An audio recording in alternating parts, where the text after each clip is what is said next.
আচ্ছা, একটা আগেই বলে দিই। সেটা হচ্ছে যে বক্তব্যটা বলে দিই। সেটা হচ্ছে আমি গতকালকে যেটা বলেছিলাম ওটা করতে পারিনি। তার কারণটা হচ্ছে গতকালকে আমি ছিলাম না। তো সেই কারণে আমি ওই যে নোটটা বানাবো বলেছি, নোটটা আমি বানাতে পারিনি। আজকে আর কালকের মধ্যে নোটটা আমি বানাবো। বানিয়ে আমি আশা করি কালকের মধ্যে দিতে পারবো, ঠিক আছে? ওই যে নোটটা বললাম, এটা নোটটা, ওটা দেওয়া হয়নি তোমাদের। আচ্ছা, আর হচ্ছে যেগুলো বাকি আছে বলি। এই একটা বলেছিলে ভ্যালুজ অ্যান্ড এরর্স, ঠিক আছে? এই পিপিটার মধ্যে এই জায়গাটা অ্যাড করেছি যেখানে সে রেঞ্জ পড়িয়েছিলাম। রেঞ্জ পড়ানোর পরে এই জায়গায় ভ্যালুজ অ্যান্ড এরর্স, এইখানে দুটো স্লাইড আমি অ্যাড করেছি। আর হচ্ছে আজকে আরেকটা জিনিস বাকি, যেটা ব্যালেন্সিং ও মুভিং পার্টসের তিনটে স্লাইড এইখানে আমি অ্যাড করেছি। তাহলে আমার টোটাল পিপিটিটা 46টা স্লাইডের প্রথম পিপিটি আমার কমপ্লিট, প্রথম ইউনিটটা, ঠিক আছে? আচ্ছা, তো তোমরা মোটামুটি এতদিন পড়ার পর যে সমস্ত মানে এই অ্যানালগ ইনস্ট্রুমেন্ট সম্পর্কে যে যে ধারণাগুলো পেলে, সেই ধারণাগুলোর সঙ্গে এগুলো সোজা জিনিস, খুব একটা শক্ত কিছু না। যেমন আমি ধরো এররের টার্মটা আমি একটু একটু বলেছিলাম, যে ভুল কিসে কিসে হয়। তো কিসে কিসে ভুল হয় সেটাকেই তোমাকে এখানে এরর এটা মডিউলটার মধ্যে লেখা হয়েছে। তো দেখো এই জিনিসগুলো মোটামুটি তোমরা সবাই জানো। ধরো প্রথম হচ্ছে যে একটা দু রকম ভ্যালু হয়। একটাকে বলা হয় ট্রু ভ্যালু, আর একটাকে বলা হয় মেজার্ড বা ইন্ডিকেটেড ভ্যালু। কি মনে হয়, কথা শুনে কি মনে হচ্ছে? কেউ রেসপন্স করো যে ট্রু ভ্যালু কোনটা, কাকে ট্রু ভ্যালু বলবো আমরা? বলো বলো, যে যা মনে হচ্ছে বলো, বলো যা মনে হচ্ছে বলো। স্যার যেটা অ্যাকুরেট যেটা ভ্যালু মানে আহ, ঠিক ঠিক, যেটা অ্যাকচুয়াল যে ভ্যালু, সোজা কথা অ্যাকচুয়াল যে ভ্যালু। হ্যাঁ অ্যাকচুয়াল ভ্যালুটা। হ্যাঁ, তা ধরো তুমি অ্যাকচুয়াল ভ্যালুটাকে অ্যাকচুয়াল তুমি জোর গলায় দাবি কখন করবে? তা জোর গলায় তুমি তখনই দাবি করতে পারবে, ধরো ধরো একটা ভোল্ট মিটার তুমি নিয়েছো, সেটা তোমার ধরো 5 ভোল্ট দেখাচ্ছে। ধরো পাওয়ার সাপ্লাই নিচে এরকম, সেই পাওয়ার সাপ্লাই দুটো টার্মিনাল আছে। এখানে ধরো আমি ভোল্টেজ সেট করা যায়, যে দুটো টার্মিনাল আছে, একটা প্লাস একটা মাইনাস, পাওয়ার সাপ্লাই আর কি, ঠিক আছে? ওখান থেকে দুটো তার বার করেছো, দুটো তার বার করে একটা ভোল্ট মিটারে লাগিয়েছো। তো ধরো এই ভোল্ট মিটারটা রিডিং দেখাচ্ছে 5.3 ভোল্ট, ঠিক আছে? তাহলে এই 5.3 ভোল্টটা আদৌ ট্রু ভ্যালু নাকি মেজার্ড ভ্যালু, সেটা কি করে বুঝবো? সেইটা আমি তখনই বুঝবো যখন তুমি ধরো এটার সঙ্গে একটা মিটার লাগালে, দেখলে 5.3 ভোল্ট, এই মিটারটাকে সরিয়ে দিলে, আবার আরেকটা মিটার নিয়ে এলে, আরেকটা মিটার লাগালে, সেও দেখলো এরকম 5.3 দেখাচ্ছে। এরকম করে ধরো আরেকটা মিটার নিলে সে দেখাচ্ছে 5.25। এরকম করে ধরে নাও প্রচুর, প্রায় 50টা মিটার এনেছো তুমি। 50 নাম্বার সব মিটার, মানে একটা লাগাচ্ছ, খুলছো, আবার একটা লাগাচ্ছ, এরকম করতে করতে প্রায় 50টা মিটার তুমি কানেক্ট করেছো। সেই 50টা মিটারের মধ্যে দেখলে 40টা মিটার রিডিং দিয়েছে 5.3, আর বাকি 10টা মিটারের মধ্যে কেউ কেউ দিয়েছে 5.2, কেউ দিয়েছে মেবি 5.1। তোমার 40টা মিটার তোমাকে রিডিং দিয়েছে 5.3, দেন 5.3 ইজ ইয়োর ট্রু ভ্যালু। মানে তোমাকে বুঝে নিতে হবে, তার মানে 5.3টা এক্সাক্ট ভ্যালু, এক্স্যাক্টলি রিডিং হচ্ছে 5.3। তার মানে তুমি কি দেখে ডিসিশনটা নিলে? তা তুমি অনেকগুলো ইনস্ট্রুমেন্ট, একই জাতের ইনস্ট্রুমেন্ট তুমি কানেক্ট করেছো, কানেক্ট করে দেখেছো যে ম্যাক্সিমাম ইনস্ট্রুমেন্ট গুলোই এই কথাটা বলছে। তার মানে ম্যাক্সিমাম ইনস্ট্রুমেন্ট গুলো যে পরিমাণ কথা বলবে, যে যে অ্যামাউন্টটা তোমাকে দেবে, তোমাকে বুঝে নিতে হবে যে ওইটাই ট্রু ভ্যালু অ্যাকচুয়ালি। কারণ সবাই দিচ্ছে মানে তার মানে জানতে হবে ওটাই। এবার যদি এমনটা হতো যে হ্যাঁ, সবার মধ্যে সব বিভিন্ন জনের বিভিন্ন মত, তাহলে সেক্ষেত্রে তুমি ডিসিশন নিতে পারতে না। অর্থাৎ ট্রু ভ্যালু তুমি যখন বলবে, তখন ওটাই বলবে যে as the average value of infinite numbers of measured value. আমি ধরো 50টা মিটার নিয়েছি, থিওরিটিক্যালি বলছে ইনফাইনাইট নাম্বার মেজারমেন্ট তুমি করো, ইনফাইনাইট নাম্বার তুমি করেই যাও করেই যাও করেই যাও। তখন তাদের অ্যাভারেজটা যদি দেখো যে ডেভিয়েশনটা জিরো হচ্ছে। ডেভিয়েশন জিরো মানে কি? একটা মিটার বললো 5.3, আর একজন মিটার বললো 5.31, তাহলে ওদের যে ডেভিয়েশনটা সেটা হচ্ছে 0.01, তাই না? দশমিকের পর 0.1 হচ্ছে তাদের পার্থক্য। তো যখন দেখবে যে ডেভিয়েশনটা হচ্ছে অলমোস্ট অ্যাপ্রোচ টু জিরো বলছে, যে সবার রিডিং এর মধ্যে কোনো আর আলাদা কিছু নেই। 5.3 সবার মানে আমি বলতে পারি অ্যাভারেজ ডেভিয়েশনটা সবার মধ্যে ডেভিয়েট করছে যেটা মানে কমা বাড়া, সেইটা হচ্ছে 0, অর্থাৎ সবাই 5.3 দিচ্ছে। তখন আমি তাকে বলবো যে অবশ্যই সেটা হচ্ছে কিন্তু ট্রু ভ্যালু।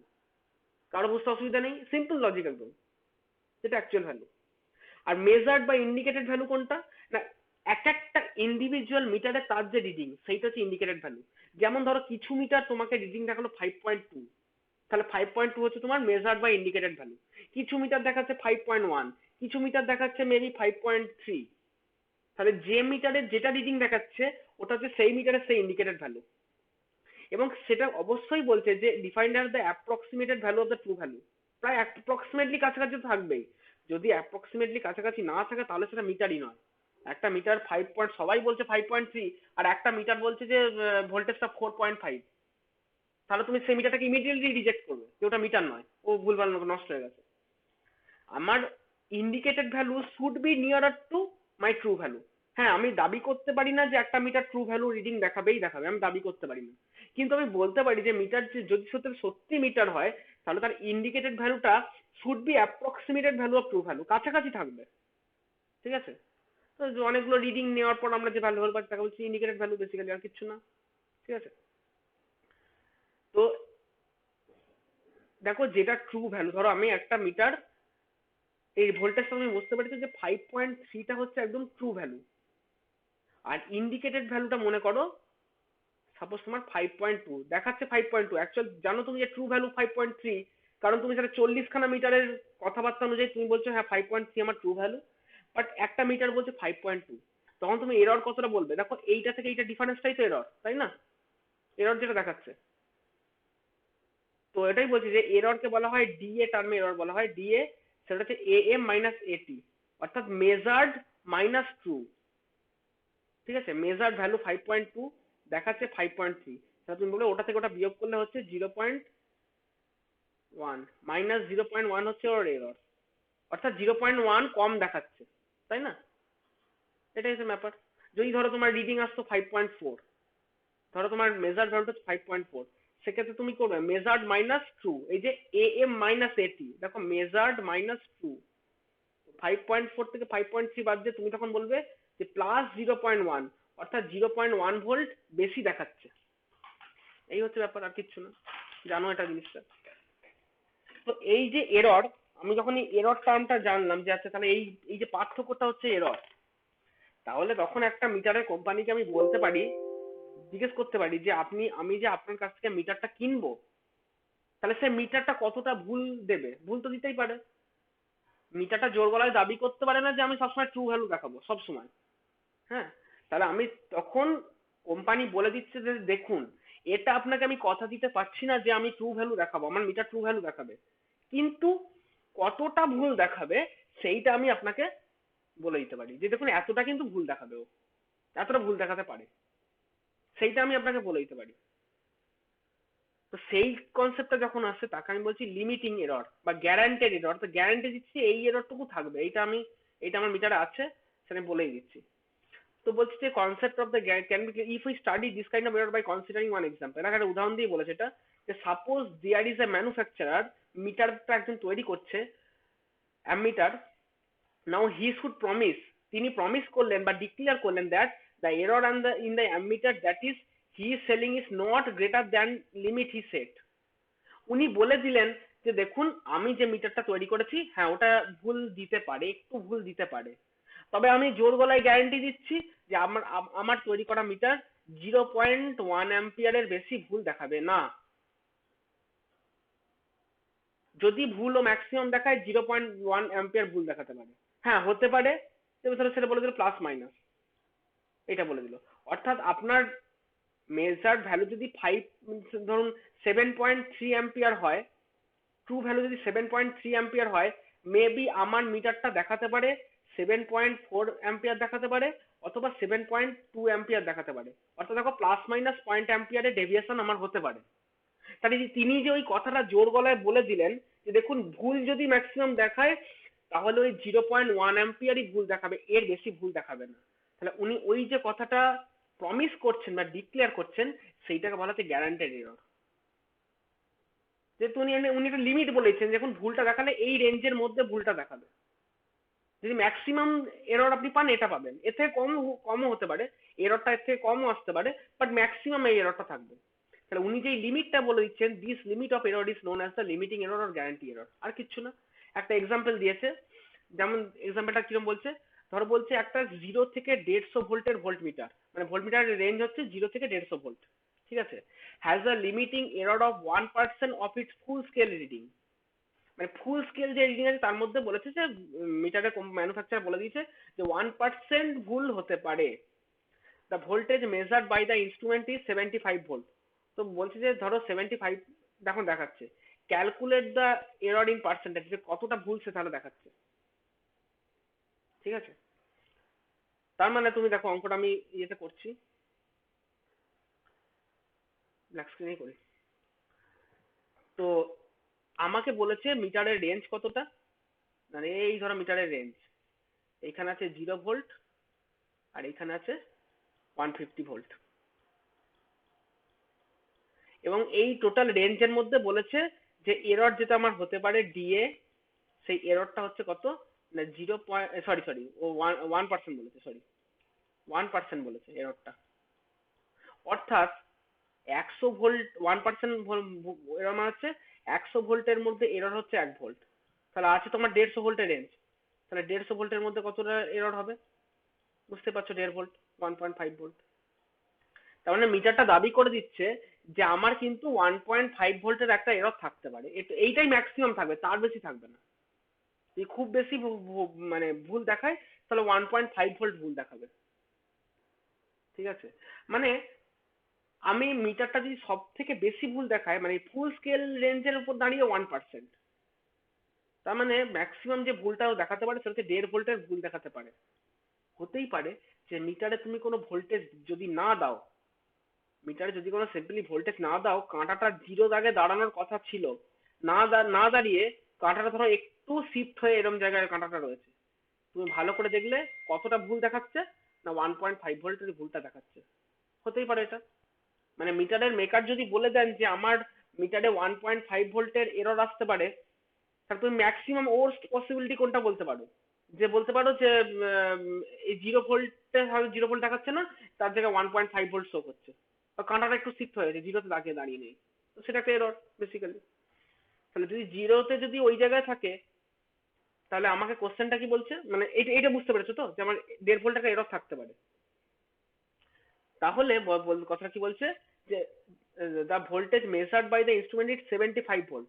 যদি 75 ভোল্ট মেজার করছে, তাহলে কতটা এর ভুল সে দেখাচ্ছে, তাহলে আমি বলতে পারি এরকম যে 75 ভোল্টেজ যদি সে ভোল্টেজ দেখা এখানে করাই আছে, তাহলে 1.5 বাই 75, অর্থাৎ এতটা এরর হতে পারে ইন্টু 100%, আর 2% এরর সেক্ষেত্রে আসছে, 2% এরর, অর্থাৎ 75 ভোল্টেজ যেটা দাঁড়াচ্ছে, 75 ভোল্টে দাঁড়িয়ে যদি 1.5 ভোল্টের ভুল হয়ে থাকে, তাহলে কতটা এরর না তোমার 1.5 বাই 75 ইন্টু 100 ইকুয়াল টু ধরো 2%, এরকম ব্যাপারটা। কেউ কেউ কিছু বলছিল, একটু বলো,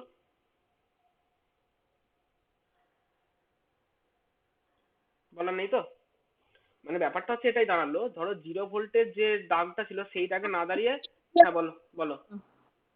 1% যেটা বললেন ওটা ওখানে একটু বুঝলাম না। এই তো বলেছে যে 1% of the full scale reading, limiting হচ্ছে 1% of the full scale reading. যখনই এই কথাটা বলে দেবে, তখনই তোমাকে সঙ্গে সঙ্গে মিটারটা দেখতে হবে তার ম্যাক্সিমাম রেঞ্জ কত। 1% মানে হচ্ছে 100 ভোল্টে ও 1 ভোল্ট এরর দেখাবে, 100 ভোল্টে 1 ভোল্ট এরর দেখাবে, তাহলে মিটারটা তো রেঞ্জ হচ্ছে 150 ভোল্ট, তাহলে 150 ভোল্টে কতটা এরর দেখাবে, 150 ভোল্টে দেখো 1.5 ভোল্ট এরর দেখাবে।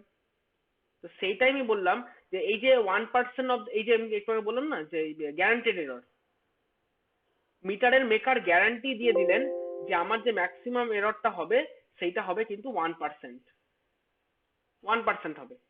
উনি 100-র মধ্যে কত সেটা বলে দিলেন, তোমাকে আবার দেখতে হবে যে ফুল স্কেলটা কত, 150 ভোল্টের ফুল স্কেল, তাহলে 100 ভোল্টে যদি 1% 1 ভোল্ট এরর হয়, তাহলে 150 ভোল্ট হচ্ছে 1.5 ভোল্ট এরর, তার মানে এই গ্যারান্টেড এররটা হচ্ছে 1.5 ভোল্ট, অর্থাৎ 1.5 ভোল্ট এদিক ওদিক হতে পারে ম্যাক্সিমাম ভুল। তাহলে আমি তো জানি না মিটারটা কতটা এই মুহূর্তে ভুল দেখাবে, আমি সব থেকে বেশি যে ভুলটা দেখাবে গ্যারান্টেড এরর মানে কি, এই লিমিটটা ক্রস করবে না, ওই ম্যাক্সিমাম যদি ভুল দেখায় 1.5ই দেখাবে। আর তুমি ইচ্ছে করেই দেখে নিচ্ছ যে দেখি ম্যাক্সিমাম তাহলে কতটা ভুল দেখাতে পারে। আর ম্যাক্সিমাম 1.5 ভোল্ট যদি ভুল দেখায়, তা সেটা কখন হতে পারে?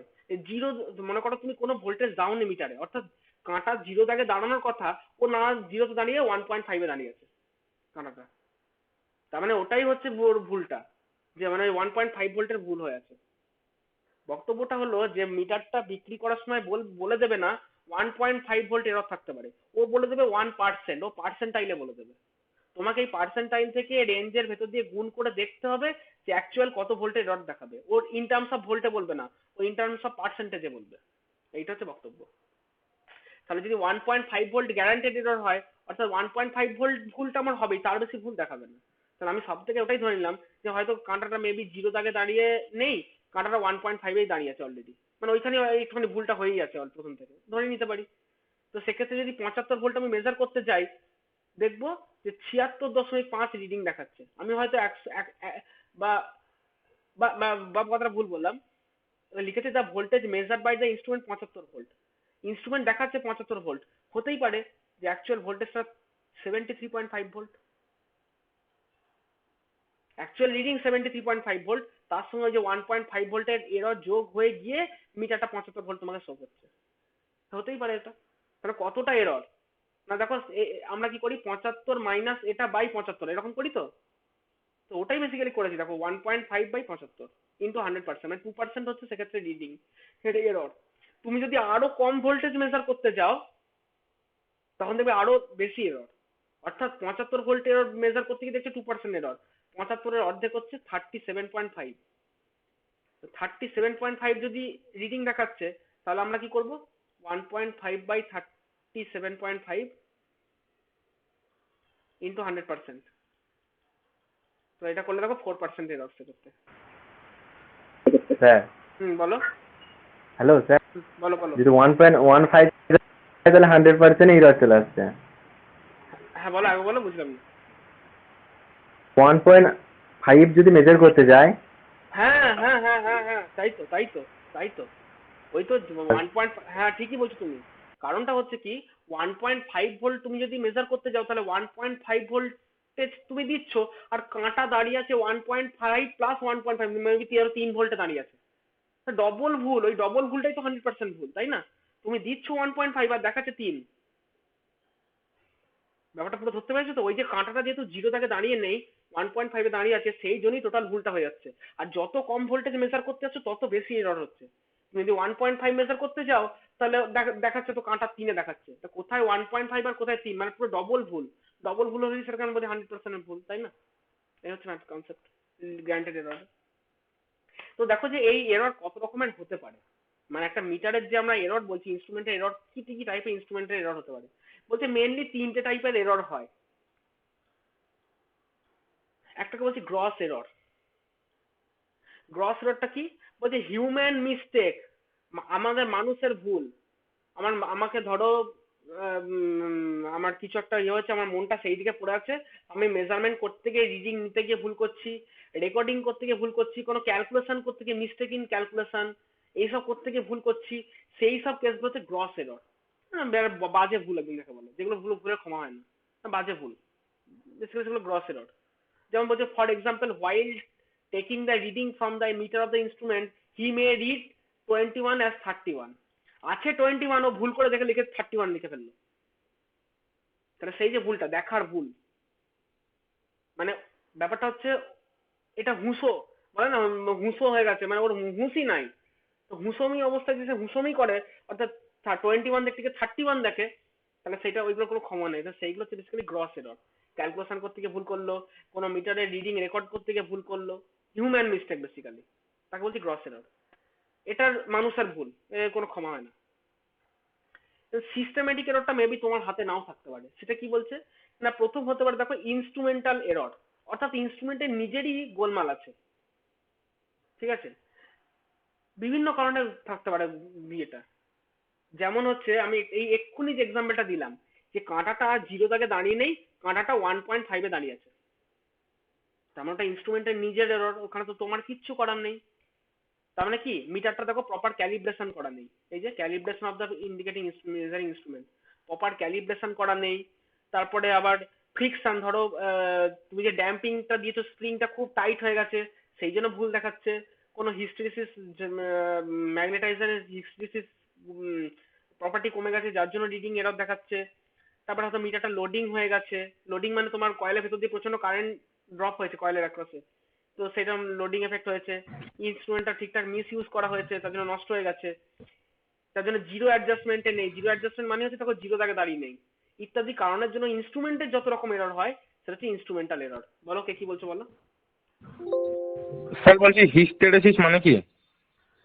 তোমরা ম্যাগনেটাইজেশনের কার্ভ যখন পড়বে,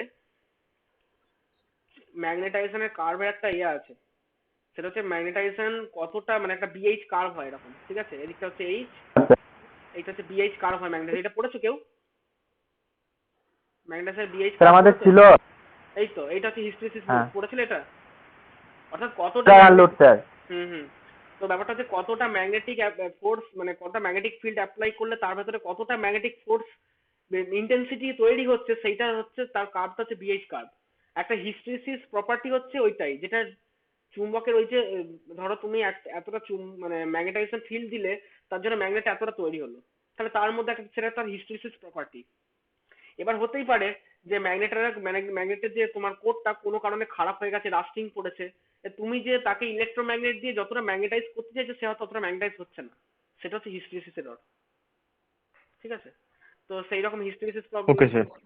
তো এগুলো হচ্ছে মানে ইনস্ট্রুমেন্টের যত কিছু ঝামেলা হতে পারে সেগুলো হচ্ছে ইনস্ট্রুমেন্টাল এরর, এখানে তোমার কিছু করার নেই। তুমি যেটা করতে পারো, হ্যাঁ তুমি হয়তো ক্যালিব্রেশন তুমি করতে পারো না, হতেই পারে তুমি হয়তো ক্যালিব্রেশন করতে জানো না, সেখানে তুমি কি করবে, এটা সিস্টেমেটিক এরর, এখানে তোমার কিছু করার নেই। মানে মিটারটা নিজেই প্রথম থেকে ভুল দেখাচ্ছে, তার বিভিন্ন কারণ হতে পারে। গেল। দ্বিতীয় হচ্ছে এনভায়রনমেন্টাল এরর, সেইটা হচ্ছে আবার মিটারটার নিজের কিছু যখন করার নেই। কিরকম, ধরো মিটার যা ঠিকঠাক রিডিং দেখাচ্ছিল তখন তোমার অ্যাম্বিয়েন্ট টেম্পারেচার ছিল 35°C, তো মিটারটা ঠিকঠাক রিডিং দেখাচ্ছিল। এবার মনে করো মিটারটাকে তুমি এমন জায়গায় প্লেস করেছো যেখানে প্রচন্ড আগুনের তাপ আসছে, মনে করো টেম্পারেচার সেখানে প্রায় 70°, বুঝতেই পারছো মিটারে তো একটা এরর আসবেই আসবে। তোমরা এতক্ষণ ধরে মিটারে যেটুকু যা জেনেছো বুঝতে পারছো এররটা আসবেই। তাহলে এনভায়রনমেন্টাল প্রবলেমের জন্য যে এররটা এলো, এখানে মিটারে নিজের কিছু করার নেই। এনভায়রনমেন্টাল দেখো কি কি বলছে, টেম্পারেচার যেটা আমি এক্ষুনি বললাম, প্রেসার, এয়ার প্রেসার, হিউমিডিটি, এইগুলোর জন্য হচ্ছে রিডিং এর যদি এরর চলে আসে সেটা হচ্ছে এনভায়রনমেন্টাল এরর, যেখানে মিটারের নিজের কিছু করার নেই, তোমারও সেভাবে কিছু করার নেই যদি তুমি ওই এনভায়রনমেন্টে ওটাকে প্লেস করে থাকো, ঠিক আছে। থার্ড হচ্ছে অবজারভেশনাল এরর, তোমার দেখার ভুল, যেটাকে বলে প্যারালাক্স, ছোটবেলায় পড়েছো না লম্বন ত্রুটি। ওই স্কেলটা দেখতে গিয়ে ধরো স্কেলটাকে আমরা কি করি, আমরা স্কেলে দাগটা নিই, তোমাকে যদি প্রপার 5.2 সেন্টিমিটার টানতে বলি স্কেলটাকে তোমাকে একদম উপর থেকে দেখতে হয়। কেন উপর থেকে, তোমাকে এই লম্বন ত্রুটি যাতে না হয়, এটা তোমরা ছোটবেলায় সবাই পড়েছো, প্যারালাক্স এরর যেটাকে বলি। তো এইগুলো হচ্ছে অবজারভেশনাল এরর। তো সেইটা হচ্ছে রং অবজারভেশন করার জন্য যে এররটা হচ্ছে, যেটা তোমার দোষ, ঠিক আছে। বলো। স্যার এই এনভায়রনমেন্টাল এররে স্যার ইয়েটাও তো হতে পারে স্যার, যে মিটারগুলো স্যার গ্র্যাভিটেশনাল ড্যাম্পিং দিয়ে সে পাথর দিয়ে ঝুলিয়ে রাখায় সমান জায়গায় না রাখলে ওটা একটু হিলে থাকতে পারে, যেমন ওটা হরাইজন্টাল পুরোপুরি না থাকলে ভার্টিক্যালে। ওটা ইনস্ট্রুমেন্টাল এররই বলবো। কেন বলবো, তার কারণটা হচ্ছে একটা ইনস্ট্রুমেন্ট তোমার যদি গ্র্যাভিটেশনাল, তার যদি ড্যাম্পিংটা তোমার, সরি মানে তার যদি কন্ট্রোল টর্কটার যদি গ্র্যাভিটি থাকে, মানে গ্র্যাভিটি সে যদি কন্ট্রোল করতে বলে, তখন সেই মিটারটা যে যিনি তৈরি করছেন তিনি অবশ্যই বলে দেবেন যে মিটারটাকে কিন্তু প্রপার লেভেলিং করতে হবে, উনি তো কথাটা বলে দেবেন। এবার সেক্ষেত্রে এররটা কেন রয়ে গেল, তোমার লেভেলিং এর এরর জন্য রয়ে গেল, তুমি লেভেলিংটা ঠিক করে করতে পারো না সেই জন্য এরর রয়ে গেল, সেটা কিন্তু ইনস্ট্রুমেন্টাল এরর হয়ে গেল। ওকে ঠিক আছে। এই হচ্ছে ব্যাপার। তো এই 3 রকম এরর হচ্ছে সিস্টেমেটিক এরর, তাহলে গ্রস এরর বুঝলে, সিস্টেমেটিক এরর বুঝলে। এই দুটোর বাইরে যে এরর গুলো আছে তাকে বলছি র্যান্ডম এরর, এখানে কারোর কিচ্ছু করার নেই, ঠিক আছে। দেখা যাচ্ছে যে there are still some errors in the measurement are left, এখনো কিছু এরর ভুলভাল পড়ে থাকতে পারে, যাকে বলা হয় র্যান্ডম এরর। এবং কিছু ক্ষেত্রে বলছে এগুলোর কারণ জানা সম্ভব হলেও, মানে না কিছু ক্ষেত্রে কারণ জানা সম্ভব, কিছু ক্ষেত্রে কারণটা জানাই যায় না, কোথা থেকে ভুলটা হচ্ছে জানতেই পারছে না, লিখেছে রিজনস আর আননোন, কোথা থেকে যে ভুল হচ্ছে কারণটাই জানতে পারা যায় না। Hence we can not fully eliminate this kind of error. অনেক সময় কিছু এরর থাকে যেগুলোকে কোনোদিন তুমি নেগলেক্ট করতে পারবে না, সেগুলো হচ্ছে র্যান্ডম এরর। র্যান্ডম এরর কিন্তু সচরাচর অ্যানালগ ইনস্ট্রুমেন্ট বা এই ধরনের ইনস্ট্রুমেন্টে খুব একটা ঘটে না, খুব একটা ঘটে না। উম, মানে কিন্তু ল্যাবরেটরিতে এক্সপেরিমেন্ট করতে গিয়ে আমাদের এসবে আমরা পার্সোনালি বলছি নিজেরা বহু এরকম ঘটনার সম্মুখীন হয়েছি, যে কোথা থেকে হয় কারণটা ধরা যায় না, আবার দেখি পরে নিজে কোনো সময় পরে ঠিক হয়ে গেছে। কিছু ক্ষেত্রে কারণ জানাই যায় না। র্যান্ডম এরর নর্মালি কিন্তু ঘটে না যে হবেই, তোমার একটা ইনস্ট্রুমেন্টে র্যান্ডম এরর হবেই, কখনোই নয়। এনভায়রনমেন্টাল এরর হতে পারে, ইনস্ট্রুমেন্টাল এরর হতে পারে, তোমার দেখার ভুল অর্থাৎ অবজারভেশনাল এরর হতে পারে, তুমি নিজে রিডিং নিতে ভুল করতে পারো। এইগুলো গ্রস এরর, সিস্টেমেটিক এরর হয়েই থাকে, র্যান্ডম এরর হয় না বললেই চলে। কিন্তু কিছু ক্ষেত্রে দেখা গেছে এরকম হয় যেগুলোকে এরর এলিমিনেট করা যায় না। আমরা বলছি কিরকম দেখেছি, এমনও দেখেছি, মানে ধরো একটা অসিলোস্কোপে এরকম রিডিং দেখছি, এটা আমার লাইফের ঘটনা বলছি। অসিলোস্কোপে দেখছি ওয়েভফর্মটা ঠিক আছে, তো আমি বসে আছি, যেই আমি চেয়ার ছেড়ে উঠে গেছি সঙ্গে সঙ্গে দেখছি অসিলোস্কোপের রিডিং, না উল্টো বললাম, যখন চেয়ার ছেড়ে উঠে গেছি তখন রিডিং ঠিক আছে, আমি যেই যন্ত্রটার কাছে আসছি পুরো রিডিং ভুলভাল হয়ে যাচ্ছে। এই এই রকমের রিজন আমার সঙ্গে বহুবার ঘটেছে। এগুলোর কারণ সবসময় জানা যায় না। বুঝতেই পারছো যে আমার শরীরটা সেখানে নিজে একটা ইন্ডাকশন এফেক্টের মতো কাজ করেছে, অ্যান্টেনার মতো কাজ করেছে। আমাদের ল্যাবে এরকম কাজ করতে গিয়ে বহু আমরা এরকম ঘটনার সম্মুখীন হয়েছি। তো যে এরর গুলো ধরা যায় না অনেক সময়, যে কোথা থেকে ভুলটা হচ্ছে ধরাই যায় না, ধরে নিতে হয় যে হ্যাঁ এইটুকু এরর থাকবেই, সেগুলো হচ্ছে বেসিক্যালি র্যান্ডম এরর। ঠিক আছে? হ্যালো হ্যাঁ, স্যার, বলছি মাঝে মাঝে মানে রেজিস্ট্যান্সের মধ্যে দিয়ে কারেন্ট যাওয়ার ফলে এটা গরম হয়ে যায়, তখন রিডিংটা ভুল চলে আসে। তখন এটা কোন এররের মধ্যে পড়বে? Environmental error. এনভায়রনমেন্ট। কারণটা হচ্ছে কি গরম হচ্ছে, টেম্পারেচার এফেক্ট। কিন্তু ব্যাপারটা হচ্ছে কি যে তোমার ধরো তোমাকে বলেই দিয়েছিল যে যদি আপনার ওটা রেজিস্ট্যান্স মেজার করতে হয় আপনি 25 ডিগ্রি সেন্টিগ্রেড উষ্ণতায় ওর টেম্পারেচার মেজার করবেন। তো আপনি যদি এবার তুমি যখন ওটা বলতে যাবে তো এরর আসছে, তখন তো ও তোমাকে বলবেই যে আপনাকে বলেছিলাম 65 ডিগ্রি টেম্পারেচারে ওটা মেজার করতে বলিনি। তখন ওটাকে একটা এনভায়রনমেন্টাল এরর মধ্যে ধরা হবে। তিনি তখন দাবি করবেন যে আমার ইনস্ট্রুমেন্টে কোনো ভুল নেই, আপনি যে এনভায়রনমেন্টাল ইয়ে করছেন সেই ওটা টেম্পারেচার গরম হয়ে গেছে যার জন্য রিডিং এরর আসছে, এখানে আমাদের কিছু করার নেই, ওই মেকার তখন বলবেন। হুম। দেখি স্যার, আমি দেখেছি বারবার যখন রেজিস্ট্যান্সের মধ্যে কারেন্ট যাচ্ছে, যখন আমরা নাল ডিটেকশন করছিলাম পটেনশিওমিটারের হুম। ফিজিক্স ল্যাবে, তখন বারবার বারবার যখন কারেন্টটা পাস যাচ্ছে তখন রিডিংটা একবার দেখা যাচ্ছে ওরকম, আরেকবার একই রিডিং একই করছি তখন আরেকবার দেখেছি অন্যরকম। ধরতে পেরেছিলে কারণটা কি ধরতে পেরেছিলে? স্যার বললো টেম্পারেচারের জন্য হচ্ছে, হিট জেনারেট হচ্ছে সেই হ্যাঁ, ও তো এনভায়রনমেন্টাল এরর, ওটা কিছু করার নেই। বুঝেছি, ওটা এনভায়রনমেন্টাল এরর, কিছু করার নেই ওটা। তো যাই হোক, এই হচ্ছে তোমার ইয়ে প্র্যাকটিক্যালি জানো তো, কোনো রেজিস্ট্যান্স যখন মেজার করবে না তখন তার ভেতর দিয়ে কারেন্ট পাঠালে তার রেজিস্ট্যান্স ঠিকঠাক তো মেজার করতে পারবে না। যে কোনো রেজিস্ট্যান্সই বলেই দেওয়া হয় যে মানে রেজিস্ট্যান্স যখন তুমি মেজার করবে ওকে কিন্তু ঠান্ডা অবস্থাতেই করতে হবে, এটা কিন্তু বাই ডিফল্ট রুল। যাই হোক, পরে দেখবে ওগুলো। তো যাই হোক, এগুলো হচ্ছে বিভিন্ন রকম ধরনের এরর হতে পারে। আচ্ছা, এরপর মানে এই ভ্যালুজ অ্যান্ড এরর্স ব্যাপারটা এই দুটো স্লাইডই ছিল, আর কিছু নেই এখানটায়। আমি তাহলে নেক্সট ইয়েতে চলে যাচ্ছি, একদম লাস্ট এরপরে যেটা আছে।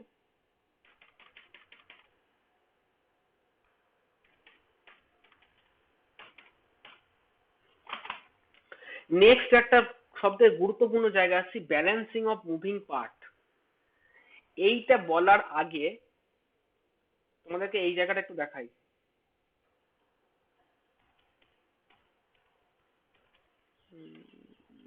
ধরো এইটা,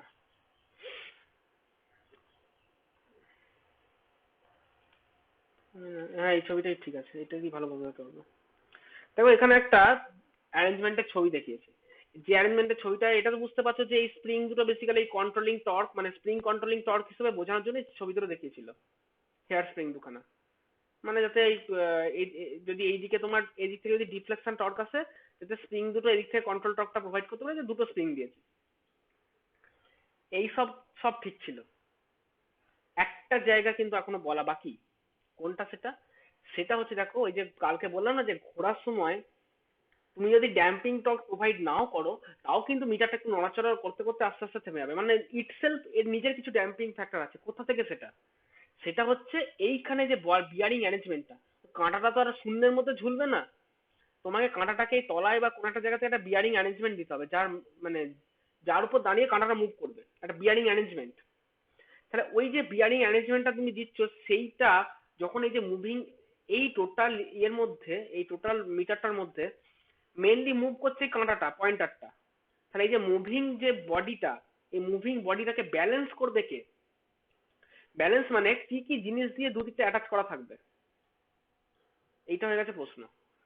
তুমি যদি মনে করো যে স্ক্রু মানে এরকম ধরো, এবার হ্যাঁ তুমি যদি প্রশ্ন করি, আচ্ছা বলো তো এই কাঁটাটাকে এই দুদিক দিয়ে কি দিয়ে অ্যাটাচ করবে? তোমরা তো ধরো প্রথমে, বলো বলো। স্যার বুঝলাম না, বলুন একবার।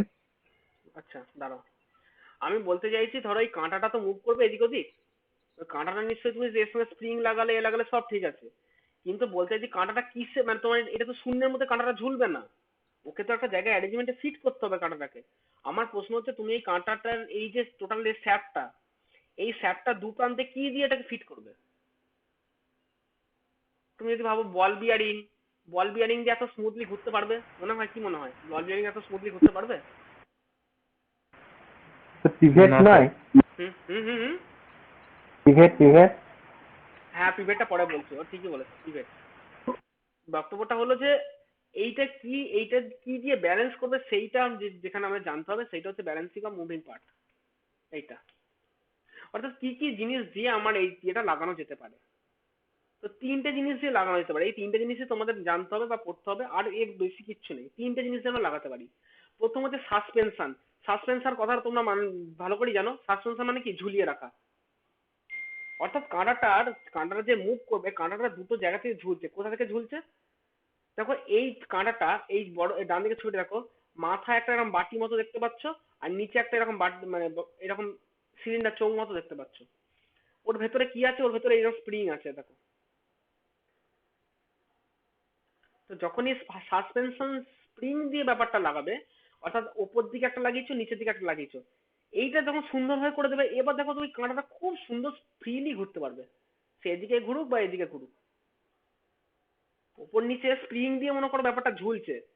তুমি যদি ভেবে থাকো যে প্রথমে বল বিয়ারিং দিয়ে লাগাবো, বল বিয়ারিং এ কিন্তু যথেষ্ট পরিমাণ ফ্রিকশন হয়, সেটা তোমরা সবাই জানো। বল বিয়ারিং এ ফ্রিকশন যাতে না হয় তার জন্য আমরা বিয়ারিং এর মধ্যে গ্রিজ লাগাই, এটা তোমরা সবাই দেখেছো বল বিয়ারিং এর মধ্যে গ্রিজ লাগাতে। এই এত বিয়ারিং, বল বিয়ারিং, গ্রিজ ফ্রিজ লাগালে না ও কাঁটা আর ঘুরবে না। কাঁটাটা খুব সফিস্টিকেটেড, মানে একদম একটুখানি পেলেই যাতে কাঁটা নড়ে, সেইটা দেখতে হবে তোমাকে। তাহলে ওই বল বিয়ারিং ফল বিয়ারিং দিলে কিন্তু কাঁটা ঘুরবে না, আগেই বলে দিচ্ছি। তা যদি কাঁটাকে ঘোরাতে হয় মানে খুব হালকা এতেই কাঁটাটা ইটসেলফ প্রচন্ড হালকা, প্রচন্ড হালকা একটা জিনিস, তাকে যদি ঘুরতে হয় তাহলে তোমাকে একটা বল বিয়ারিং লাগালে হবে না। প্রথম যেটা লাগাতে হবে সেটা হচ্ছে সাসপেনশন, এটা দিতে পারো তুমি। এটা বেসিক্যালি বলছে রিবন শেপড মেটাল ফিলামেন্ট, এটা বেসিক্যালি মেটাল একটা ফিলামেন্ট আর কি। আপার একটা সাসপেনশন আছে, লোয়ার একটা সাসপেনশন আছে। কি দিয়ে তৈরি করা হয়? দুটো মেটেরিয়াল তৈরি করা হতে পারে, বেরিলিয়াম কপার অথবা মাইক্রোফসফর ব্রোঞ্জ। এই ফসফর ব্রোঞ্জ দিয়ে স্প্রিংটাও তৈরি হয়, কালকে আমি একদিন বলছিলাম। খুব নরম একদম, পুরো মানে খুবই নরম, হাত দিয়ে টাচ করলে দেখবে কিরকম ইয়ে হয়ে যায়, হাত দিয়ে টাচই করা যায় না। তো এই সব জিনিস দিয়ে তোমার এই যে ইয়েটা তৈরি, রিবন গুলো তৈরি আর কি। ঠিক আছে, আর কিচ্ছু না, আর আর ব্যাপারটা বুঝতে পারছো, আর জিনিসটা আর কিছুই নেই। যে এইরকম করে যে জিনিসটা সুন্দর হবে, সাসপেনশন ব্যাপারটা ঝুলবে। আর এটা করলে কি হবে, এর উপর বেশি স্ট্রেন পড়বে না। অর্থাৎ দেখো, তুমি যদি ওপরে একটা সাসপেনশন দাও, নিচে একটা সাসপেনশন দাও, তাহলে এই যে কাঁটাটা ঝুলছে বা এ করছে, এর টানটা এর উপরেও থাকবে, এর উপর থেকে একটা টান থাকবে। অর্থাৎ এর যে ভর মানে ওয়েট, যেটা ওয়েটটা এও ক্যারি করবে, এও ক্যারি করবে, সুন্দরভাবে দুজনে ক্যারি করবে, আর তোমার কাঁটাটা ঘুরতে কোনো সমস্যাই হবে না। ঠিক আছে, এমন ভাবে সুন্দর করে রাখে so that the moving system hangs, ঝোলে in correct vertical position, vertically সুন্দরভাবে জিনিসটা ঝুলে থাকতে পারে।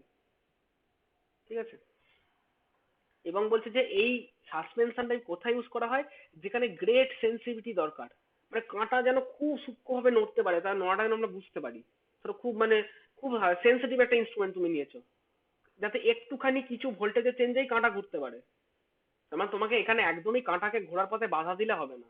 সেক্ষেত্রে তোমাকে যেটা লাগাতে হবে, এইখানে ওই বল বিয়ারিং তো ছেড়েই দাও, বা যেগুলো ইনস্ট্রুমেন্ট আছে তার মধ্যে সাসপেনশন তুমি যদি লাগাও, তাহলে খুব গ্রেট মানে খুব সফিস্টিকেটেড একটা ইনস্ট্রুমেন্ট তুমি তৈরি করতে পারবে। ঠিক আছে, এই হচ্ছে ব্যাপার। তো আরেকটা কি হচ্ছে, যদি এটা এটা এমনি সব ঠিক ছিল, এবার যদি মিটারটা আচমকা ঝাঁকুনি খায়, ঝাঁকুনি খেলে কি হবে, এই স্প্রিংটা ধরো কমে নড়চড় হয়ে গেল, এই স্প্রিংটা নড়চড় হয়ে গেল হতে পারে। যাতে সব না হয় ওই একটা ক্ল্যাম্পিং অ্যারেঞ্জমেন্ট দিয়ে দেয়, যাতে ঝাঁকুনি না খায়। অর্থাৎ এই দেখো, এই মাথায় দেখো, এখানে দেখো, এই ক্ল্যাম্পিং এখানে আটকে দিয়েছে, নিচে একটা আটকে দিয়েছে। এই যে এই আটকানোটা সুন্দরভাবে আটকে দিলে আজ টোটাল জিনিসটা ঝাঁকুনি খেলেও আর অসুবিধা নেই, জিনিসটা ঠিকঠাক থাকবে। এই হচ্ছে ব্যাপার। জিনিসটা যেটা বলছি মনে মনে ব্যাপারটা কল্পনা করে নাও, আর কিছু ভাবতে হবে না। যে আমার কাঁটাটা ঘুরবে, আর উপর নিচে দুটো স্প্রিং লাগিয়ে দিয়েছি, ফার্স্ট ফর্মে যে নরম নরম দুটো স্প্রিং লাগিয়ে দিয়েছি, এবার কাঁটা খুব স্মুথলি ঘুরবে, ব্যাস এই হচ্ছে কনসেপ্ট সাসপেনশন। ওকে, পরবর্তী ইয়ে দেখো, বলছে টট সাসপেনশন। টট সাসপেনশন ব্যাপারটা কি না, এক্ষেত্রে দেখো কি করা হয়, যেটা ঘুরবে, ঠিক আছে, যে জিনিসটা ঘুরবে সেই জিনিসটা কিন্তু একটা, মানে আগের যেটা দেখালাম আমি এটা, সেটা দেখো জিনিসটা ঝুলছে উপর থেকে, অর্থাৎ এই যে ছবিটা দেখছো, এটাকে এইভাবেই রাখতে হবে, কাঁটাটা এইভাবেই তোমায় ঘুরে দেখাবে। তুমি এটাকে ওপর মানে যেভাবে অ্যারেঞ্জমেন্টটা রেখেছো এইভাবেই তোমার অ্যারেঞ্জমেন্টটা রাখতে হবে। অর্থাৎ এই পজিশনটা তোমাকে কিন্তু, মানে এই কাঁটার মুভমেন্টের পজিশন হবে হরাইজন্টাল, মিটারের পজিশন হবে ভার্টিক্যাল। মিটারটা ওপর নিচে রাখতে হবে, কাঁটা ঘুরবে হরাইজন্টালি, সেখানে তুমি এই জিনিস ইউজ করতে পারো। তার উল্টো কেসটা যদি হয়, অর্থাৎ মিটারটা থাকবে শুয়ে, কাঁটাটা এই মুখে থাকবে, ওপর নিচ করা। বুঝতে পারছো, মানে একদম উল্টো কনসেপ্ট হলো, মানে মিটারটা গেল শুয়ে পড়লো, কাঁটাটা ভার্টিক্যালি ঘুরবে। এখানে কাঁটাটা থাকছে এই বরাবর, মানে কাঁটার মুভমেন্টটা হচ্ছে এই দিক এই দিক, আর মিটারটা শুয়ে আছে এই বরাবর। তাহলে সেক্ষেত্রে কি করতে হবে, সেক্ষেত্রে দেখো ঝোলালে আর হবে, মানে সেক্ষেত্রে তুমি যদি স্প্রিং দিয়ে ঝোলাতে যাও, তাহলে জিনিসটা কিরকম ভাবে এরকম করে ঝুলে যাবে ব্যাপারটা। মানে ধরো তুমি যদি মনে করো যে ওইটা করবো, তাহলে এরকম এরকম করে জিনিসটা, এই যে একটা স্প্রিং দিয়ে ধরো, এই তোমার ইয়ে, আবার এই একটা স্প্রিং দিয়ে এই, তুমি যদি মিটারটাকে এইভাবে শুয়ে দাও, তাহলে মিটারটা এইখানে এইভাবে ঝুলে যাবে, অর্থাৎ এই স্প্রিং এর উপর টান পড়বে, এই স্প্রিং এর উপর টান পড়বে। তখন কি উপায়, তখন বলছে সাসপেনশন দেওয়া যাবে না। সেক্ষেত্রে দেখো এরকম দুটো ইয়ে নিয়েছে, মানে একটা ফিক্সড একটা ক্ল্যাম্প নিয়েছে, সেই ক্ল্যাম্পের মধ্যে এদিকে একটা পার্ট ঢুকিয়ে দিয়েছে, এদিকে একটা পার্ট ঢুকিয়ে দিয়েছে। হ্যাঁ, এই ক্ল্যাম্পের এই জায়গাটায় কোনো ফ্রিকশন নেই, কোনো ঘর্ষণ নেই, জাস্ট ওর উপর রেখে দিয়েছে, রেখে দিচ্ছে। বা তাহলে দেখো ওই কাঁটাটা আরামসে এই দিক এবং ওই দিক ওই বরাবর মুভ করতে পারবে, কাঁটাটা ওই দিকে যাবে, এদিকে আসবে, আরামসে মুভ করতে পারবে পয়েন্টারটা। তো এইটাকে বলা হয় টট সাসপেনশন। অর্থাৎ এই যে সরু, এটা পুরো গোল শেপ ছিল, দিয়ে এইখানটা সে চ্যাপটা হয়ে গেছে। আবার দেখো এই যে চ্যাপটা মালটা পুরো এই কয়েলটা এবং এই পয়েন্টারটাকে ধরে রেখেছে।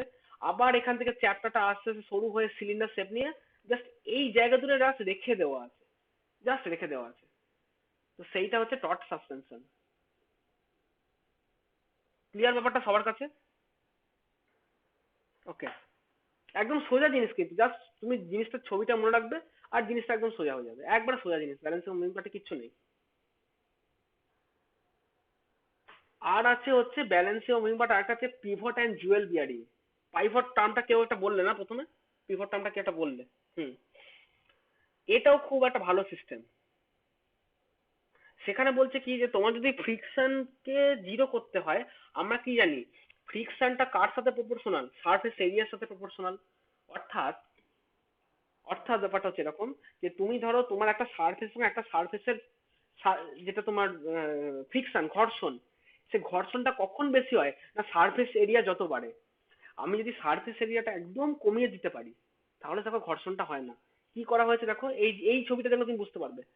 একটা ছোট্ট খাল মতো কিছু করে দেওয়া আছে, তারপর কাঁটা সূচাগ্র ভাগ এই কাঁটাটার উপর জাস্ট দাঁড়িয়ে আছে। এই জিনিসটা মনে মনে কল্পনা করো, দেখো কোনো তুমি আরামসে ফ্রিলি ঘুরবে, দেখো কোনো ইয়ে হবে না। অর্থাৎ এই যে পিভটটা, এই পাইভটটা হচ্ছে এই বরাবর বা এই বরাবর ঘুরতে পারে। কার উপর দাঁড়িয়ে ঘুরছে না, দেখো ছোট্ট একটা মানে একদম তার সূচালো অগ্রভাগটা, এই সূচালো অগ্রভাগের মধ্যে এখানে রেখে জাস্ট রেখে দেওয়া আছে। তাহলে দেখো আর কোনো রকম তোমার ইয়ে হবে না, ফ্রিকশন হবে না। সেক্ষেত্রে কি করছে, এই নিচের দিকে যে সেকশনটা, তাকে আমি বলছি পিভট। এই পিভট মানে এই পার্টটা, আর নিচে যে এই যে যার মধ্যে রেখেছে তাকে বলছি জুয়েল, এটাকে বলছি জুয়েল। তো এইটা হচ্ছে দেখো, এই উপর নিচে একটা জুয়েল বিয়ারিং, উপরে একটা জুয়েল বিয়ারিং রয়েছে। এখানে একটা এরকম কাঁটা মতো রয়েছে, দেখায়নি এখানে, এখানে এরকম কাঁটা মতো রয়েছে। তাহলে এখানে একটা কাঁটা, এখানে একটা কাঁটা, এই দুটো কাঁটার উপর দাঁড়িয়ে এই পয়েন্টারটা এই দিকে বা ওই দিকে মুভ করছে, বুঝে গেছে?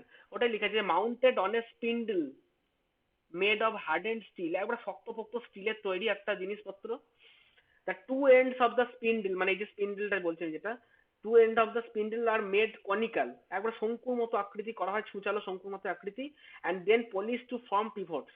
এবং এটা যখন একদম কাঁটার মতো একবার সরু কাঁটা সূচ, তোমরা যে সূচ ইউজ করছো সূচের কাঁটা দেখেছো কিরকম হয়, একদম অত সরু যখন করে দেওয়া হবে তখন বলছে যে ওই পিভট টাইপের অ্যারেঞ্জমেন্ট তৈরি করা হয়। This end fit conical holes, এই কনিক্যাল ব্যাপারটার মধ্যে সুন্দরভাবে মানে ফিট করে যায়, আর দিয়ে এই অ্যারেঞ্জমেন্টটা নিয়ে পুরো ঘুরতে শুরু করে। এই ব্যাপারটা হচ্ছে জুয়েল বিয়ারিং, আর কিচ্ছু না। এবার কি হয় স্যার বলো। স্যার বলছি এটা আরেকবার বলুন স্যার, বুঝতে পারলাম না। বুঝতে পারিনি, আচ্ছা। আমার বক্তব্যটা হচ্ছে, ধরো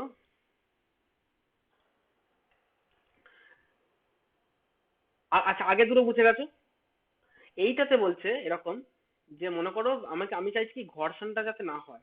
অর্থাৎ মনে করো এই হচ্ছে আমার কাঁটাটা ছিল, হ্যাঁ, কাঁটাটা এই বরাবর বা এই বরাবর ঘুরতো। তো কাঁটাটা আমি, এইটা হচ্ছে কাঁটার অ্যাক্সিস শ্যাফটটা, মানে যেটা বেসিক্যালি ঘুরছে। তো এই যে সারফেসটা, সেইটাকে তুমি যার সঙ্গে ফিট করবে, বা এদিকে সারফেসটা তুমি যার সঙ্গে ফিট করবে, যদি এই সারফেস এরিয়াটা প্রচন্ডই বেশি হয়, তাহলে এই সারফেসগুলোর মধ্যে ফ্রিকশন কাজ করবে, ঘর্ষণ কাজ করবে। আমি সেইটাকে প্রহিবিট করার জন্য কি করছি না, সেইটা প্রহিবিট করার জন্য আমি ব্যাপারটা এরকম করছি যে আমার এই দুই প্রান্ত, ও মুছে গেল, আমি দুই প্রান্ত যেখানে লাগাতে হবে সূচের মতো পুরো হার্ড অ্যান্ড স্টিল নিলাম, তার দুই ভাগটা পুরো সূচের মতো করে দিলাম, পুরো ধর এরকম করে দিলাম। হুম, এদিকে একটা সূচমুখ, ওদিকে একটা সূচমুখ। তাহলে দেখো আর কোনো ফ্রিকশনই থাকবে না, কারণ সারফেস এরিয়া এখন যথেষ্ট কমে গেছে। সূচালো মুখ হয়ে গেছে মানে surface area tends to zero. যেই জিরো হয়ে গেছে তখন দেখো আর ফ্রিকশন কাজই করবে না, কাঁটাটা আরামসে এদিকে দিক ঘুরতে পারবে, তাই না? ঠিক, এটা বুঝতে পেরেছো? ওকে, বুঝে তো এটা ব্যাপারটা? হ্যাঁ স্যার বুঝেছি, ঠিক আছে। বেশ, এবার যদি তুমি এরকম রাখো, এই যে একটা সারফেসের উপর যদি কাঁটাটা দাঁড়িয়ে থাকে তাহলে কাঁটাটা কি হবে, কিছুক্ষণ চলার পরে দুম করে স্লিপ খেয়ে পড়ে যাবে, তাই না? স্লিপ খেয়ে পড়ে যাবে তো ওটা। যাতে স্লিপ খেয়ে না পড়ে, যাতে স্লিপ খেয়ে না পড়ে সেই জন্য একটা আমি এরকম কনিক্যাল, মানে এরকম একটা শেপ করলাম, আর আমার এই কনিক্যাল পিভট শেপটাকে তার ভেতরে এই অ্যারেঞ্জমেন্টে রেখে দিলাম। তাহলে আর দেখো কোনোদিনই আর স্লিপ করার ভয় থাকবে না। ক্লিয়ার? সেই জিনিসটাই দেখো এখানে করেছে। এখানে যেটা যার ভেতরে এই যে শেপটা করছে তাকে আমরা বলছি জুয়েল বিয়ারিং, মানে এটা একটা বিয়ারিং এ বটে, বাট বল বিয়ারিং নয়, এটা জুয়েল বিয়ারিং। অর্থাৎ এইরকম একটা ক্লিয়ার শেপ রেখে দিয়েছি, এটা হচ্ছে জুয়েল। আর এই যে কাঁটা শেপটা রেখেছি তাকে বলছি পিভট। তো টোটাল মিলেছে সিস্টেম হচ্ছে পিভট অ্যান্ড জুয়েল বিয়ারিং। অর্থাৎ একটা ইনস্ট্রুমেন্ট, মুভিং ইনস্ট্রুমেন্টের মাথায় একটা এই জিনিস রয়েছে, নিচের দিকে এই একটা জিনিস রয়েছে, ব্যাস। এবার আমি যদি এটা টপ ভিউ দেখি, এটা হচ্ছে দেখো টপ ভিউটা, টপ ভিউ উপর থেকে দেখি কাঁটাটা সুন্দরভাবে এদিকে দিকে নড়ছে, টপ ভিউটা দেখছো তুমি উপর থেকে, ব্যাস, কোনো অসুবিধা নেই। তাই এটাতে সুবিধা হচ্ছে, আগের আগের দুটো যেমন প্রবলেম ছিল যে সাসপেনশনটা তোমাকে এইভাবেই রাখতে হবে, এইটাকে হরাইজন্টাল, সরি এটাকে হরাইজন্টাল, এটাকে ভার্টিক্যালি রাখতে হবে মিটারটাকে। মানে মিটারটাকে তুমি রেখেছো, সরি উল্টো বলছি, কাঁটা মুভ করছে হরাইজন্টালি, মিটারকে রেখেছো ভার্টিক্যালি। আর টর্ক হলো ঠিক উল্টোটা, কাঁটাকে রেখেছো ভার্টিক্যালি আর মিটারটাকে রেখেছো দেখো হরাইজন্টালি প্লেস করেছো। কিন্তু এই বিয়ারিংটা হলে তুমি যেভাবেই রাখো কোনো অসুবিধা নেই, দেখো যেভাবেই রাখো কোনো প্রবলেম নেই, স্লিপ খেয়ে পড়ার তো ভয় নেই। তো এই অ্যারেঞ্জমেন্টটা হচ্ছে জুয়েল বিয়ারিং। কিছু ক্ষেত্রে যদি মনে হয় যে টেম্পারেচার ইত্যাদির জন্য এই পিভটটা কিসে তৈরি, দেখো স্টেনলেস স্টিলের তৈরি, হার্ডেন্ড স্টিল, সরি স্টেন হার্ডেন্ড স্টিলের তৈরি, স্টেনলেস স্টিলই বটে, মানে জং যাতে না আসে।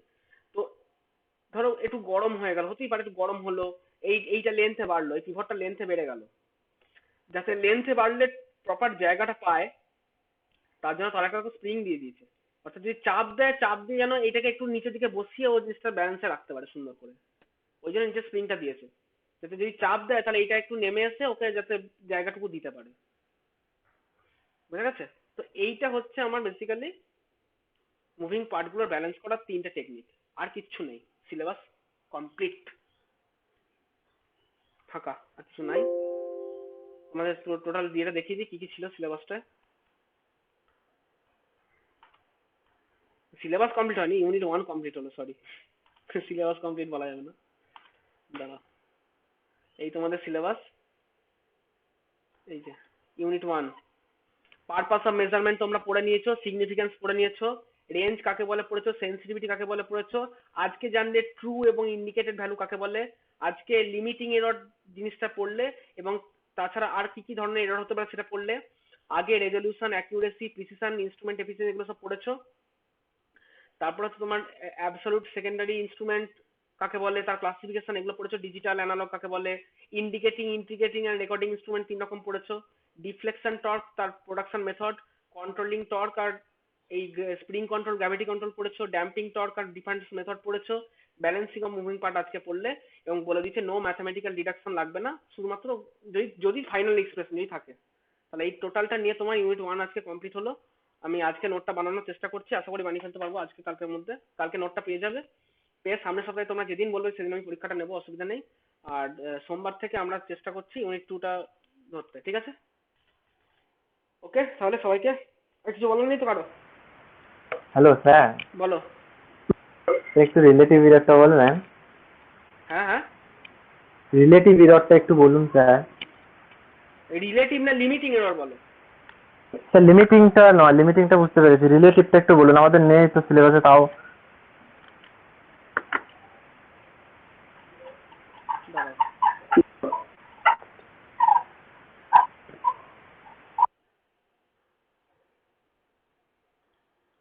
তুমি কি কোন এররটা বললে? টাইপ কি এরর বললে? Limiting error? Sir relative error. ও আচ্ছা, রিলেটিভ এররটা কিছু না, তুমি যখন লিমিটিং এরর বা এই যে করছো তখন একটা ফর্মুলা তুমি বেসিক্যালি অ্যাপ্লাই করছো। যেমন ধরো আমি কথাটা বললাম এরকম, একটা একটা ফর্মুলা তুমি অ্যাপ্লাই করছো, দেখো খেয়াল করে দেখো। সেটা হচ্ছে যে তুমি তোমাকে জিজ্ঞেস করি যে এরর কতটা হয়েছে।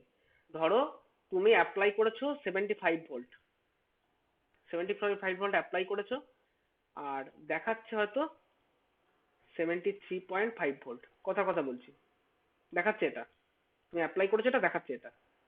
তাহলে তুমি তখন কি বলবে? রিলেটিভ এররটাকে এভাবে বলবে যে পার্সেন্টেজ অফ রিলেটিভ এরর, এই টার্মটাকে এইভাবে তুমি বলে তখন দিয়েছি 75, দেখাচ্ছে 73.5, কতর মধ্যে? না 75 এর মধ্যে, ইন্টু 100%, এইভাবে আমরা বলি না, কতটা ডেভিয়েশন বাই কতর মধ্যে, তো সেটাই দাঁড়াচ্ছে 1.5/75 ইন্টু 100%, ঠিক আছে? তো এই যে টার্মটা দেখাচ্ছে, তো ব্যাপারটা হচ্ছে এটাই যে আমরা যখন এই যে এইখানে ফর্মুলাটা খেয়াল করো, সরি চলে গেল, এই তলায় যে ফর্মুলাটা বসিয়ে খেয়াল করো, ওটাই করেছি। তো যখনই কোনো একটা, যে কোনো এটা এটা এটা এটা নাম দিয়েছে লিমিটিং এরর আলাদা, কিন্তু যে কোনো এরর তুমি ইন জেনারেল যে কোনো এরর যখন তোমরা দেখবে তোমরা আগেও ফিজিক্স আর প্র্যাকটিক্যালে পড়েছো তোমরা, যখন কোনো এরর বার করো actual reading minus final reading by actual reading into 100%, এরকম করো তো, ওইটাই তো রিলেটিভ এরর, যে কতটা এরর ইয়ে থেকে আসছে, আর কিছু না। এবার লিমিটিং এরর কখন বলবো? যখন আমি বলে দেবো যে হ্যাঁ ওইটা ওই জায়গায় ফিক্স, তার বেশি হবে না, লিমিট করেছি তাকে বলছি লিমিটিং এরর, আর কিছু না। যে এই বস্তুত যে কোনো আমরা এরর করতে গেলে আমরা এই রিলেটিভ ব্যাপারটা ফর্মুলা দিয়ে আমরা যে কোনো এররের ইয়েগুলো বলি। এই এই চ্যাপ্টারটায় কোনো অঙ্ক টঙ্ক নেই, জাস্ট বোঝানোর জন্য এই অঙ্কটা আমি রেখেছি। এর পরের চ্যাপ্টারগুলোতে যখন দেখবে এরর বার করবে, অঙ্ক টঙ্ক করবে, ওইখানে দেখবে ওই তোমাকে এই রিলেটিভ এররটা বার করতে হবে, ওই রকম ওই ফর্মুলাটা যেটা দেখালাম এই ধরনের একটা ফর্মুলা ইউজ করে, আর কিছু না। ঠিক আছে, বোঝা গেছে? পুরো ক্লিয়ার সবার কাছে? হ্যাঁ হ্যাঁ। স্যার কালকে ক্লাস নেবেন? না, কাল শনিবার তো, কাল নেবো না তো, কাল শনিবার, আবার সে সোমবার নেবো, সোমবার ইউনিট 2 শুরু করবো আমি।